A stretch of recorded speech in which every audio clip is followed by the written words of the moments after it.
Supreme court ने कांग्रेस नेता मीनाक्षी नटराजन की याचिका आज खारिज कर दी, जिसमें उन्होंने राज्यसभा चुनाव के लिए अपना नामांकन रद्द किए जाने के फैसले को चुनौती दी थी। जस्टिस प्रशांत कुमार मिश्रा और जस्टिस एएस चंदूरकर की पीठ ने नामांकन रद्द करने का फैसला सही था या गलत, इस पर कोई टिप्पणी नहीं की। मध्य प्रदेश में राज्यसभा सीट के लिए कांग्रेस ने मीनाक्षी नटराजन को उम्मीदवार बनाया था। कांग्रेस के पास पर्याप्त संख्या बल होने के बावजूद 9 जून को मीनाक्षी का नामांकन पत्र निरस्त कर दिया गया था। इसके खिलाफ कांग्रेस सुप्रीम कोर्ट पहुंची थी। मीनाक्षी नटराजन ने दिल्ली से प्रेस कॉन्फ्रेंस भी की, जिसमें उन्होंने बताया कि उनके खिलाफ मात्र एक लीगल नोटिस है, जिसकी पूरी जानकारी ईसीआई मेमोरेंडम में दी है। उन्होंने कहा कि फॉर्म 26 में ऐसा कोई कॉलम नहीं है जिसमें लिखा जाए कि प्राइवेट कंप्लेंट के बारे में सूचना दीजिए। अगर कोई ऐसा कॉलम होता तो विशेष सूचना जरूर देती। मीनाक्षी ने कहा कि पहले वे वोट चोरी होती थी, इस बार सीट चोरी हुई है। मध्य प्रदेश के कांग्रेस विधायकों ने दिल्ली में राष्ट्रपति भवन तक मार्च निकालने की कोशिश की। पुलिस ने उन्हें रोकने सड़क पर बैरिकेडिंग की। कांग्रेस नेता इस पर चढ़े तो पुलिस में उनकी झड़प हो गई। पुलिस ने प्रदेश कांग्रेस अध्यक्ष जीतू पटवारी, नेता प्रतिपक्ष उमंग सिंघार समेत तमाम नेताओं को हिरासत में ले लिया। बाद में सभी को रिहा कर दिया गया। मशहूर भारतीय निशानेबाजी कोच जसपाल राणा का आज निधन हो गया। वे 49 वर्ष के थे। हृदय की बीमारी के इलाज के लिए उन्हें अस्पताल में भर्ती कराया गया था। राणा एशियाई खेलों के पूर्व स्वर्ण पदक विजेता है। वे ओलंपिक में 2 बार पदक जीत चुकी स्टार निशानेबाज मनु भाकर के कोच रह चुके हैं। पश्चिम बंगाल की पूर्व मुख्यमंत्री ममता बनर्जी के खिलाफ कोलकाता के हेरी स्ट्रीट थाने में एफआईआर दर्ज की गई है। ममता बनर्जी पर पश्चिम बंगाल विधानसभा चुनाव से पहले कोलकाता में धरने के मंच से सांप्रदायिक भाषण करने का आरोप लगाया गया है। अमेरिकी राष्ट्रपति डोनाल्ड ट्रंप ने आज एक वर्चुअल रैली में अपने समर्थकों के सामने दावा किया कि अमेरिका ने ईरान के साथ युद्ध खत्म कर दिया है। उन्होंने कहा कि ईरान कभी परमाणु हथियार नहीं बनाएगा। ईरान ने ट्रंप के इस दावे को खारिज करते हुए कहा कि शांति समझौते पर अभी कोई आखिरी फैसला नहीं लिया गया है।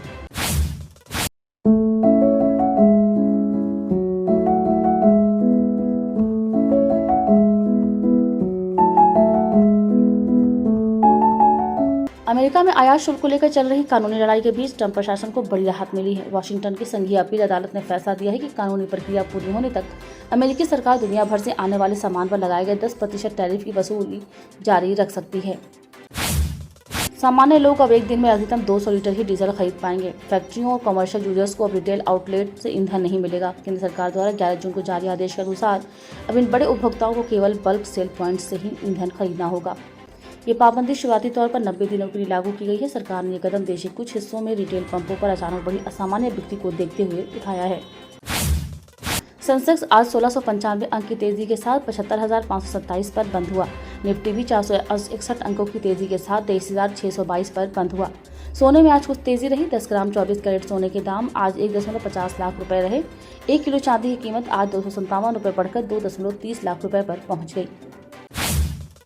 अगले मेंस वनडे वर्ल्ड कप की तारीखें तय हो गई हैं। टूर्नामेंट अगले साल 4 अक्टूबर से 21 नवंबर तक साउथ अफ्रीका, जिम्बाब्वे और नामीबिया में खेला जाएगा। आधिकारिक घोषणा जुलाई में एडिनबर्ग में होगी।